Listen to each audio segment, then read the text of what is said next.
किसी चतुर्भुज का विकर्ण 20 सेंटीमीटर का है तथा सम्मुख शीर्षों से इस पर डाले गए लंब की लंबाइयाँ क्रमशः 9 सेंटीमीटर और 6 सेंटीमीटर है, तो चतुर्भुज का क्षेत्रफल हमें ज्ञात करना है। तो देखिएगा, हम पहले तो एक चतुर्भुज बनाएंगे और उसका विकर्ण जो हमें दिया गया है वो भी हम खींचेंगे। तो देखिएगा, जैसा कहा गया है वैसा हम करते हैं। ये मैंने एक चतुर्भुज बनाया, ठीक है ना, और ये और फिर ये, ठीक है ना। अब ये विकर्ण है इसका साहब, है ना, ये विकर्ण है इसका।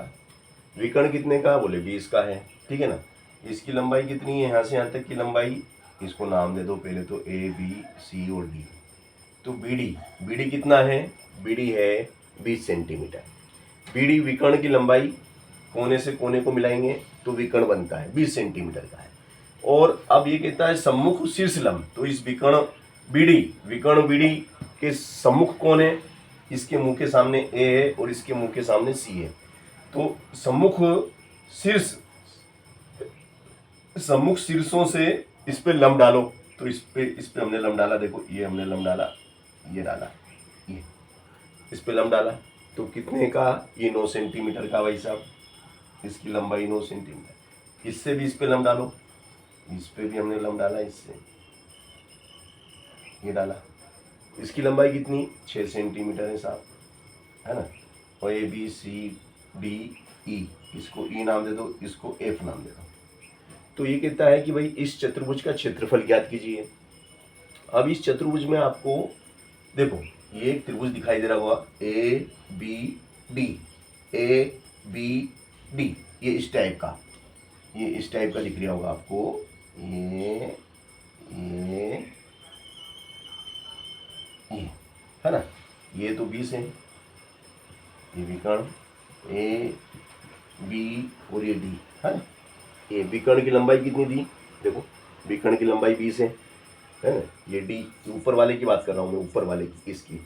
तो डी और बी कितना है 20, और इससे इस पे लंब डाला अपन ने, तो ये लंब कितना है 9 का है ना।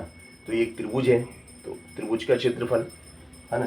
त्रिभुज कौन सा है, ये ए बी डी का क्षेत्रफल, त्रिभुज ए बी डी का क्षेत्रफल बराबर क्या, 1/2 आधार इंटू ऊंचाई, आधार इंटू ऊंचाई, ये इसका सूत्र है। तो भैया ये 1/2, ये हो गया 1/2, आधार कितना बोले 20, ऊंचाई कितनी है बोले 9, तो 2 से काट दो, 2 एकम 2 0, तो 10 गुणित 9 बराबर 90 वर्ग सेंटीमीटर, 90 वर्ग सेंटीमीटर। अब भैया ऊपर वाले की तो बात हो गई, अब नीचे वाले की बात कर लेते हैं। ये नीचे वाला देखो, इसको हटा दो अभी फिलहाल, ऊपर वाला तो हो गया। अब नीचे ये भी त्रिभुज है ना। अब इस त्रिभुज का आधार, ये इसका आधार कहलाएगा, ये आधार है, और इस पे डाला गया लंब, ये है ना। तो त्रिभुज का नाम क्या है, बी सी डी, तो यहाँ लिख देंगे त्रिभुज बी सी डी का क्षेत्रफल वही 1/2 आधार इंटू ऊंचाई, है ना। फिर ये हो गया 1/2, आधार कितना 20, ऊंचाई कितनी 6, ऊंचाई मतलब लंब, ये इतना ऊंचा है ना। तो 2 से काट दो, 2 तिया 6, तो भैया ये आ गया 20 गुणित 3, 20 तिया 60 वर्ग सेंटीमीटर। अब ये इस त्रिभुज का क्षेत्रफल इतना है, ऊपर वाले का इतना, तो टोटल, है ना, इसलिए संपूर्ण